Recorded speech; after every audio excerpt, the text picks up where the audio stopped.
Dani'ėl chapter 6. It pleased Dariawesh to appoint over the reign 120 viceroys, to be over all the reign, and over them 3 governors, of whom Dani'ėl was one, so that these viceroys should give account to them, and the sovereign suffer no loss.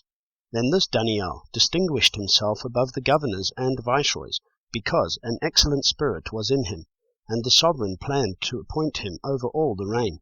Then the governors and viceroys sought to find occasion against Dani'ėl concerning the reign, but they were unable to find occasion or corruption, because he was steadfast, and no negligence or corruption was found in him.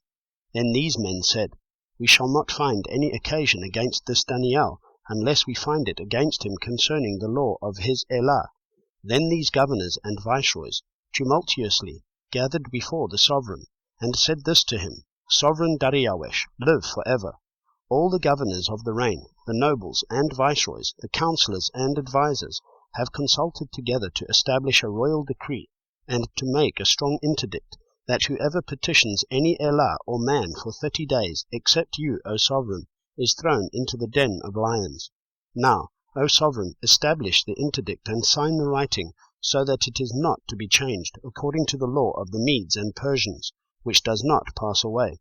So sovereign Dariawesh signed the written interdict, and Dani'ėl, when he knew that the writing was signed, went home, and in his upper room, with his windows open toward Jerusalem, he knelt down on his knees 3 times a day, and prayed and gave thanks before his Elah, as he had done before. Then these men tumultuously gathered and found Dani'ėl praying and entreating before his Elah. Then they approached the sovereign and spoke concerning the sovereign's interdict. Have you not signed an interdict that every man who petitions any Elah or man within 30 days, except you, O sovereign, is thrown into the den of lions? The sovereign answered and said, The word is certain, according to the law of the Medes and Persians, which does not pass away. Then they answered and said before the sovereign, Dani'ėl, who is one of the sons of the exile from Yehudah, pays no heed to you, O sovereign, nor for the interdict that you have signed, but makes his petition 3 times a day. Then the sovereign, when he heard these words, was greatly displeased with himself, and set his heart on Dani'ėl to deliver him, and he labored till the going down of the sun to deliver him. Then these men tumultuously gathered before the sovereign, and said to the sovereign, Know, O sovereign, that it is the law of the Medes and Persians that any interdict or decree which the sovereign establishes is not to be changed.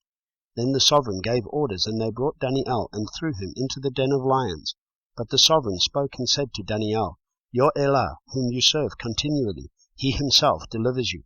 And a stone was brought and laid on the mouth of the den, and the sovereign sealed it with his own signet and with the signets of his great men, that the situation concerning Dani'ėl might not be changed. And the sovereign went to his palace and spent the night fasting, and no entertainment was brought before him, and his sleep fled from him. Then the sovereign rose up very early in the morning, and hurried to the den of lions.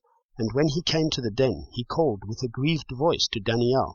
The sovereign spoke and said to Dani'ėl, Dani'ėl, servant of the living Elah, has your Elah, whom you serve continually, been able to deliver you from the lions? Then Dani'ėl said to the sovereign, O sovereign, live forever. My Elah has sent his messenger and has shut the lions' mouths, and they did not harm me, because I was found innocent before him, and also before you, O sovereign, I have done no harm.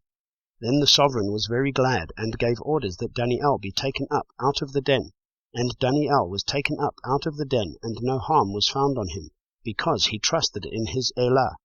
And the sovereign gave orders, and they brought those men who had accused Dani'ėl, and they threw them, their children, and their wives into the den of lions.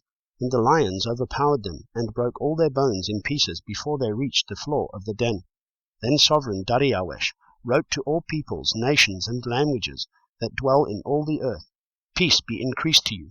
From before me is made a decree that throughout every rule of my reign men are to tremble and fear before the Elah of Dani'ėl, for he is the living Elah, and steadfast forever, and his reign is one which is not destroyed, and his rule is unto the end. He delivers and rescues, and he works signs and wonders in the heavens and on earth, for he has delivered Dani'ėl from the power of the lions. And this Dani'ėl prospered in the reign of Dariawesh and in the reign of Koresh the Persian.